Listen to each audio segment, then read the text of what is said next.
I was born and raised in a place where the word small felt like an understatement. Our town was a dot on the map, a place you'd miss if you blinked while driving through. My parents were the hard-working sort, the kind who woke up before dawn and didn't hit the sack until the stars were high in the sky. Despite their backbreaking work, the dream of sending me off to university remained just that, a dream. Growing up, I learned the value of $1 and the weight of hard work. By the time I was old enough to work, I was more than ready to roll up my sleeves. My first job was slinging hash at the local diner, a greasy spoon that saw more locals than it did out-of-towners. It wasn't glamorous, but it was honest work, and it paid the bills, or at least some of them. Anna, table 4 needs a refill on their coffee, and don't forget, the Hendersons like their pie with extra whipped cream. My boss, a stout man with a voice that could carry across the diner without the slightest effort, would often bellow. "Yes, sir," I'd reply, hustling over with the coffee pot in one hand and balancing a slice of pie in the other. The regulars were like clockwork, with their predictable orders and familiar faces. It was comforting, in a way, to know exactly what each day would bring. As time went by, I climbed the ranks from waitress to administrator, a title that sounded fancy but really meant I was juggling more responsibilities for slightly better pay. The diner became my second home, and the people there, my second family. Then, at 25, my life took a turn I never saw coming. I met Michael at the diner, of all places. He was unlike anyone I'd ever met, polished, educated, and with manners so fine they could have been straight out of a book. He stumbled into our little establishment one rainy afternoon, looking like he'd taken a wrong turn and ended up miles from where he meant to be. "Excuse me, ma'am," he said, his voice soft and hesitant. "Could I trouble you for a cup of coffee? And maybe some directions?" I couldn't help but smile. "Sure thing, sugar. Take a seat anywhere you like, and I'll be right with you." That cup of coffee turned into hours of conversation, and before I knew it, I was falling head over heels for this shy, awkward man who seemed to find solace in our quaint little diner. Michael worked for a consulting firm, a job that sounded as foreign to me as if he'd said he was an astronaut. He talked about his work with a passion that was infectious, and I found myself hanging on his every word. One day, fed up with his shyness and sensing he felt the same way about me, I took the plunge. "Michael, why don't we make this official? You and me, an item," I blurted out, my heart pounding in my chest. He looked at me, his eyes wide with surprise, before a slow smile spread across his face. "I thought you'd never ask," he said. It wasn't long before talk of marriage started to circulate. The ceremony was modest, but I didn't pursue luxury either.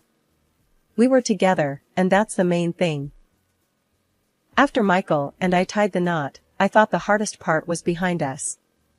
I was dead wrong. If dealing with Mrs. Brown before was like navigating a minefield, living with her as my official mother-in-law was like being in the middle of an active war zone without any armor. It started small. Comments here, a snide remark there. But soon, it was like she had a checklist of everything she could possibly criticize about me, and she was ticking off boxes with glee. One evening, I was in the kitchen, trying to make dinner for Michael and me. I thought cooking his favorite meal would be a nice gesture. Mrs. Brown walked in, her eyes scanning the kitchen like she was looking for something to pounce on. "What on earth are you making?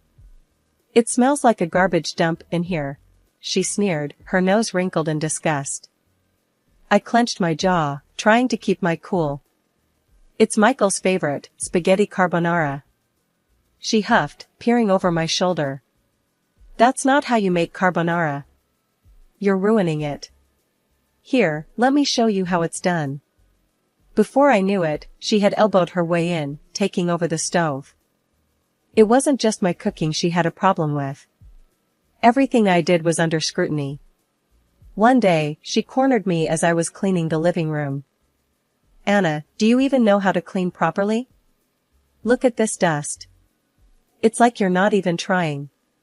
My son deserves to live in a clean house, not whatever this is," she barked, running her finger along the mantelpiece and showing me the speck of dust she'd found. I bit back a retort, my hands tightening around the dust cloth. I'm doing the best I can, Mrs. Brown. I work too, you know. Her lips twisted into a mocking smile. Oh, I know all about your job. But really, darling, waiting tables is hardly a career. You should be focusing on taking care of Michael, not gallivanting around a restaurant. The worst part wasn't even her words, it was how Michael reacted, or, more accurately, didn't react. He seemed to shrink whenever his mother started in on me, becoming that shy, awkward man I'd first met in the diner, unable to stand up to her. One night, after Mrs. Brown had gone on a tirade about how the dishes weren't washed to her standards, I confronted Michael. Can't you see what she's doing? She's trying to make me look bad, Michael. You have to talk to her, I pleaded, my voice thick with frustration. He sighed, running a hand through his hair. I'll talk to her, okay? Just give it some time. She'll come around. But things didn't get better. They got worse. Mrs. Brown's presence in our lives felt like a constant shadow, darkening every moment of happiness we tried to share. She had an opinion on everything, from how much money I was making. A pittance. How can you expect to support a family on that? To how late I stayed at work. A wife should be at home, waiting for her husband, not out and about at all hours. One evening, Michael was on the phone in the kitchen, his voice a murmur. I caught bits and pieces, enough to know he was talking to his mom. I waited for him to finish, curious about their endless topics of conversation. As he hung up, I teased. What's the secret today? World peace, or did you finally decide what color socks to wear tomorrow? He chuckled, a bit uneasy. You know, just the usual. Mom's worried about the Henderson project I mentioned last week. She thinks I should handle it differently. I raised an eyebrow. And since when did your mom become a consulting expert?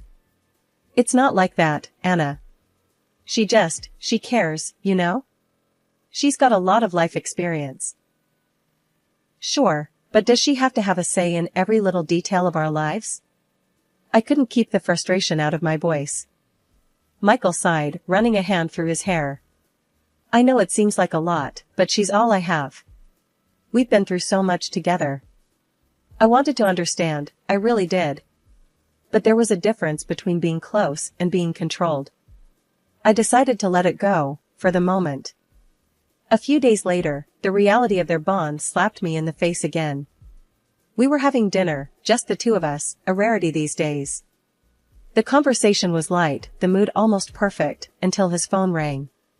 One look at the caller ID, and I knew our peaceful dinner was about to be interrupted. Sorry, I have to take this, Michael said, already standing up. Let me guess, your mom? I couldn't hide my annoyance. He winced. Yeah, she's having trouble with her computer again. I told her I'd help. And it has to be right now? I asked, my voice rising. She's waiting to Skype with her friend. It's important to her, Anna. I watched him go, torn between anger and sadness.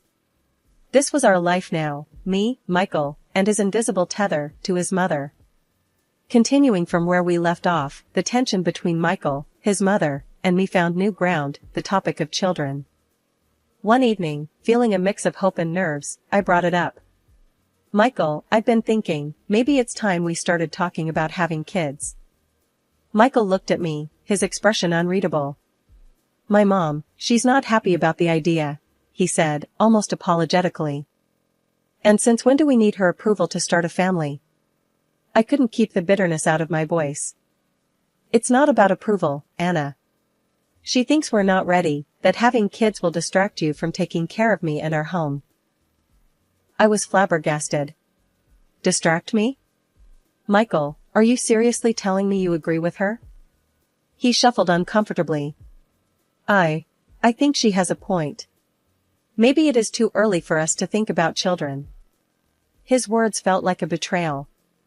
It wasn't just his mother's influence anymore, it was him choosing her side over our shared dreams. As I navigated the complexities of my marriage, weighed down by the shadow of my mother-in-law's influence, I realized I needed something for myself, a beacon of independence. That's when the idea of going back to school crept into my mind. Michael didn't mind, but he didn't support me either. He was only interested in how much money I would spend on my studies and how it would affect my employment. The decision to enroll was the easy part. Balancing work, school, and a tumultuous home life was a Herculean task. Nights became a blur of textbooks and diner shifts, with the added spice of Mrs. Brown's ever-watchful eye critiquing my every move. Spending all this time on your studies, neglecting your duties at home. Is that what a good wife does? Mrs. Brown's voice was like a needle, always pricking at my resolve. But I was above that. After years of juggling work and night classes, I finally graduated from university. It felt like a dream when I was offered a position at a top restaurant chain.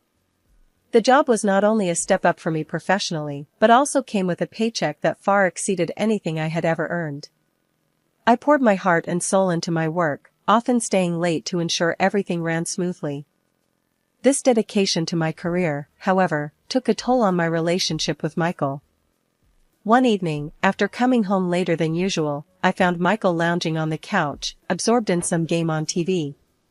The house was a mess, and there was no sign of dinner.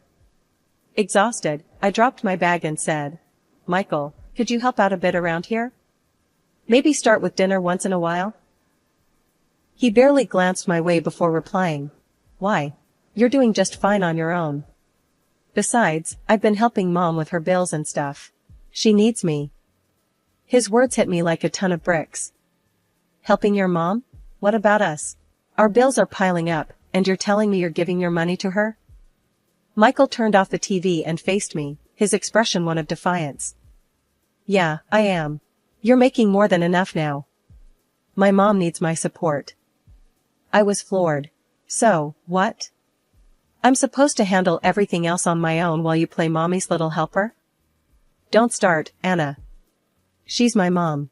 She needs me, he retorted, his tone final. The conversation spiraled from there. Our finances, once a shared responsibility, became a battleground. Michael stopped contributing to our joint account altogether, insisting that since I earned more, I should bear the financial burden alone.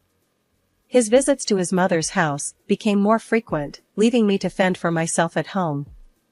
One night, as I sat alone at the kitchen table, surrounded by bills and takeout containers, I tried again. "Michael, we need to talk. This isn't working. I need you to pitch in, both financially and around the house." He shrugged, indifferent. "I told you, Anna, my mom comes first. You wanted this big job, so deal with the responsibilities that come with it." I was at my wit's end. "Your mom comes first? What about your wife? Remember me?" His response was cold, calculated. "If you're not happy, figure it out. I'm doing what I need to for my mom." The tension at home had reached a boiling point.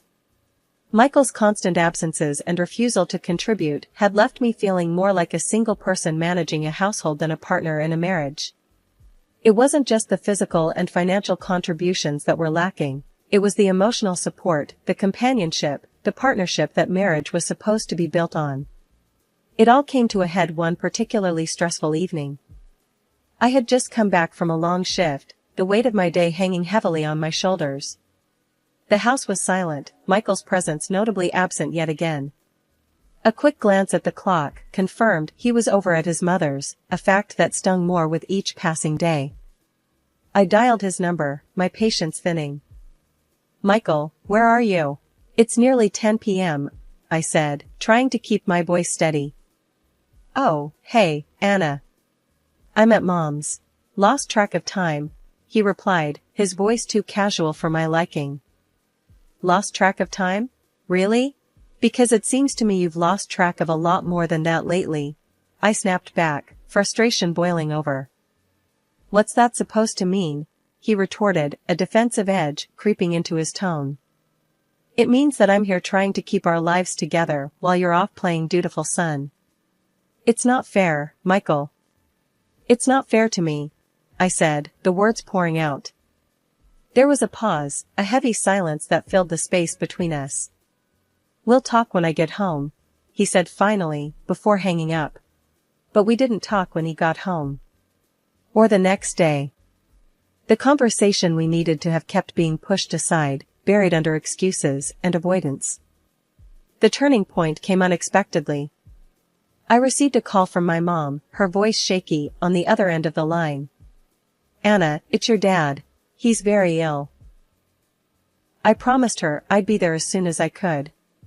Hanging up, I turned to Michael, expecting some kind of support or understanding. Instead, his reaction left me floored. "Why would you go? You're not a doctor." "What can you possibly do?" Michael asked, his tone more accusatory than concerned. I stared at him, disbelief washing over me. "He's my dad, Michael. He's sick. I need to be there, with my family." Michael shook his head, his stubbornness kicking in. "And what about your job? You're just gonna risk it all for an old man on his deathbed?" His words stung, a slap across my face. "How can you even say that? This is my father we're talking about." He was unmoved, his stance rigid. "I forbid you to go. We can't afford for you to lose your job over this." "Forbid me?" I echoed, my anger rising.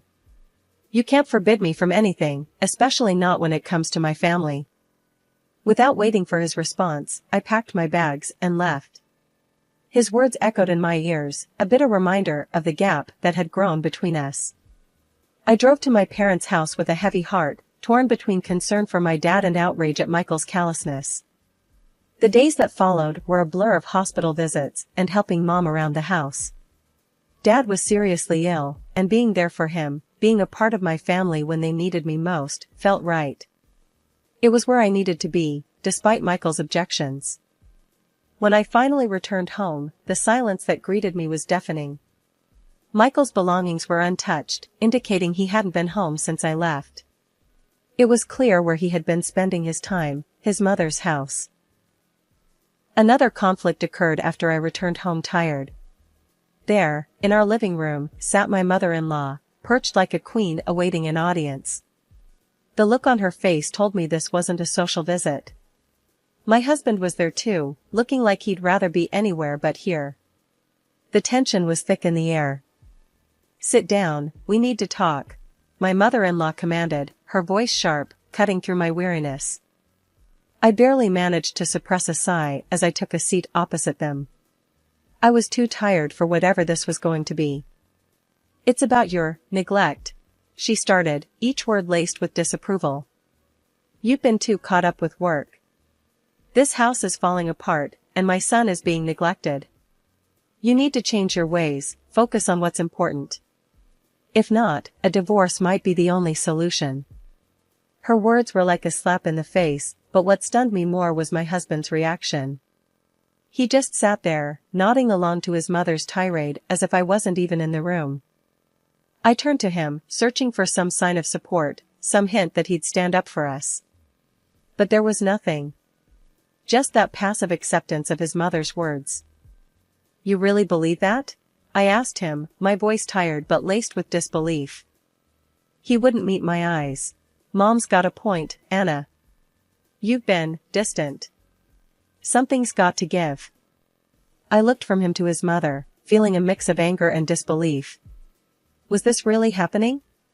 Was I being given an ultimatum by the woman who had done nothing but make my life difficult since day one? And my husband, was he really siding with her over me, over us? I leaned back, my exhaustion momentarily forgotten, replaced by a clarity I hadn't felt in months. "You think I'm the problem here? That simplifying my life, quitting my job, and playing house will fix everything?" Neither of them said a word, their silence a loud affirmation of their stance. I shook my head, a weary laugh escaping me. "I'll think about what you've said," I told them, my voice calm, almost detached. They seemed taken aback by my response, probably expecting me to argue or break down. As I excused myself and headed to bed, leaving them in stunned silence, I felt a mix of fear and liberation. The road ahead was uncertain, but for the first time I was allowing myself to consider walking it on my own terms. But then a terrible thing happened. Dad died, unable to cope with his illness. The days following Dad's funeral were a blur. I went alone because Michael made it clear he wouldn't stand by me, even threatening divorce if I lingered with Mom during this tough time. When I got back, the sight that greeted me was colder than any words Michael had ever spoken. Divorce papers, already signed by him, were laid out on the kitchen table like some twisted welcome home gift. It didn't take me more than a heartbeat to decide. I signed them, feeling a mix of relief and a burning desire to start fresh wash over me. I didn't waste any time. I packed my things, organized Michael's into boxes, and texted him they were waiting for him. "Mom, it's done. I'm moving out," I told her over the phone, my voice steadier than I felt. "Oh, honey. Come stay with me. We'll figure this out together," she offered, her voice a beacon of hope in the storm. But I had a different plan brewing. "Actually, Mom, what do you think about buying a place together? Just us, a new start?" Her pause was brief, the idea taking root. "I think that's the best idea you've had in a long time. Let's do it." And so we did. Mom sold the house she'd inherited, and together we found a place that felt like a promise of better days. It was more spacious than anything I'd imagined, with rooms that whispered of new beginnings and a large living room that seemed to echo with future laughter and conversations. I used the money I'd saved, money that had once been ours, but had grown into a testament to my independence. It covered the mortgage, making our new life not just a dream, but a comfortable reality. "Our new home," Mom said, her arm around my shoulders as we looked around the empty living room, imagining the life we'd build. "Yeah, our fresh start. Just us, and no looking back," I replied, feeling the truth of my words down to my bones. Living with Mom in our new home, I began to feel the weight of the past lifting off my shoulders. Each morning brought a sense of possibility, a chance to build something new and wholly ours. Our days were filled with the mundane yet comforting tasks of setting up home, interspersed with moments of planning our future. It was a calm evening, just me and Mom enjoying some tea, when suddenly there was a knock at the door. Opening it, I couldn't believe my eyes. There stood my ex-husband Michael and his mom, as if they had any right to show up unannounced. Without waiting for an invitation, they barged in, looking around like they owned the place. Michael's mom, ever the bold one, wasted no time. "We've decided. We're moving in here with you tomorrow," she announced as if it was the most natural decision in the world. I couldn't help it, I burst into laughter. "Move in? Here? This is my house, not a free hotel for lost souls." Michael, trying to sound authoritative, chimed in. "Anna, I'm still your husband. I have a right to live in your house." The laughter that escaped me was half disbelief, half amusement. "Oh, Michael, dear, you're not my husband anymore. Remember those divorce papers you so graciously signed?" The color drained from his face. I thought you wouldn't sign them." "It was just to scare you," he stammered, looking more lost than ever. His mom, catching up to the conversation, turned her wrath towards him. "You fool. Why didn't you talk to me before doing something so stupid?" Watching them argue was like watching a soap opera unfold in my living room. But my patience was wearing thin. "Enough," I said firmly. "I want both of you out of my house and out of my life." But they weren't done yet. Michael's mom, in a last-ditch effort to salvage the situation, made an outrageous offer. "We're willing to forgive you, Anna.